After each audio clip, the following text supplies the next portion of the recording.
Salutations everybody, it is Matty here today with my review for Beyond Skyrim Bruma. This is a mod that is currently available on PC for the Skyrim Legendary Edition. There is a work in progress version for Skyrim Special Edition. There's also a work in progress for the Xbox One launch at a later date. And lastly, there is not going to be a PS4 version because of the fact that Sony doesn't support all those additional assets.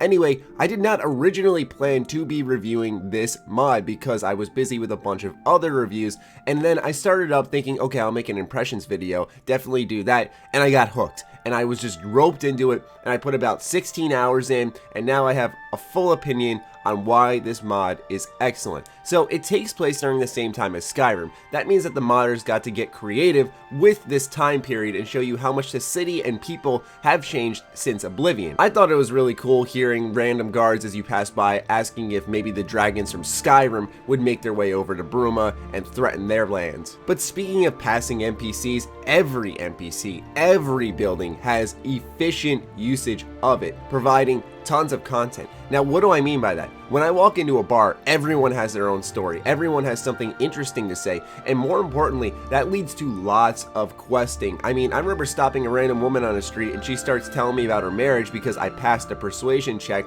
and it started up a quest line. Literally, it is so refreshing to have NPCs that have interesting dialogue tied to them. You can really tell what they're doing is focusing down on each region of Cyrodiil and providing tons of content. So when it's all combined together, it's going to be an insane package. When talking to the NPCs, the voice acting is excellent. One thing I always notice with mods is the difference in microphone quality. You can tell some people have cheaper microphones than others, and that's okay usually, but in this type of mod, I'm surprised at how steady they kept it, where everyone really sounded the same, not vocally of course, but quality-wise. And I think that's really important because the voice acting itself was actually excellent, but the quality of the microphones too was excellent as well. And it really led to that immersion in a different way where it wasn't just the game world, it was also the fact that it felt so real. It was almost like official DLC. And I think that's the biggest kudos I can really give. This felt like legitimate DLC, and I thought that was awesome because of how good of a job they did. Hell, if not better, because quests provide a solid amount of choice. Now, there isn't a main story in this mod, so you're really here for the adventure and the NPC, but I think that puts the focus on what exactly the biggest strengths of this mod are. I don't want to give too many spoilers of the choices I've been able to make throughout this mod, but one of the initial choices you can make is right when you enter the area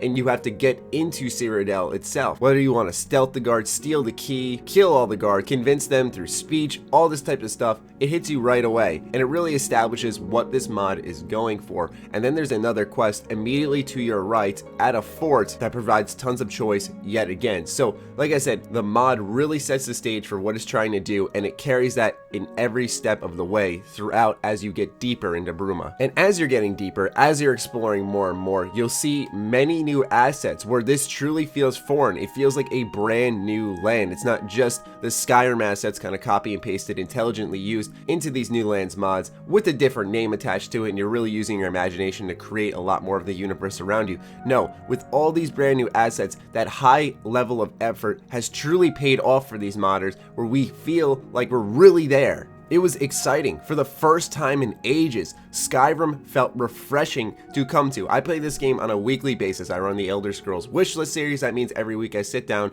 and capture some gameplay for it. And most of the time I'm like, okay, gotta get back on the Skyrim again. I'm not gonna lie, it's really not the most exciting thing in the world. But now, with Beyond Skyrim Bruma, it was really exciting to sit down and play this game again and get immersed in the world again, where despite putting hundreds and hundreds and hundreds of hours in Skyrim, it was refreshing once again to come back. Now, not everything is perfect in the city of Bruma. We do have frames dropping upon entry of the city very heavily, in fact, because of all the objects on screen, to the point where it was actually so unplayable that I hit around 20 frames and I had to exit the game and change my settings from ultra high to high, which I've never had to do with Skyrim. It's not relatively a difficult game to run, especially the Legendary Edition. There is the rare occasional crash in my entire 16-hour adventure. There were only 2 crashes, and both are right in the initial area starting up, so I don't think it's anything to really get worried about, but I felt it was still worth reporting. And lastly, there was a quest bug or two, but it wasn't anything that broke the quest where I had to walk away. It was usually like an NPC had to walk somewhere or do something and they wouldn't do it, so I'd either have have to use the wait function or just reload my game and they'd go ahead and do it. So it was just tiny things like that. Overall, the polish level of this mod, the quality level of this mod is far beyond most we see. In fact, I think it's one of the top quality mods ever to come out. It is excellent, top tier stuff, and if you have not downloaded this mod, you should. And more importantly, for whenever there is the Xbox One version, I hope that you guys out there do consider returning to Skyrim. It is a worthwhile journey for you to take. So that'll do it for my review for Beyond Skyrim Bruma. If you guys are playing it, let me know in the comments down below what you think of the mod. I'm sure the modders want that feedback so they can continue stomping bugs, what they should do in the future to carry into other mods that they're doing for the Beyond Skyrim project. And thank you once again for the modders for providing such excellent content and working so hard for us, the gamers. I love you guys so much, and I hope you enjoyed this video. Be sure to follow me on Twitter, like me on Facebook. Those links are in the description down below, along with my Patreon. Do consider supporting that as it fuels all the content we create here. Other than that, stay sexy, stay active. I love you all. Peace.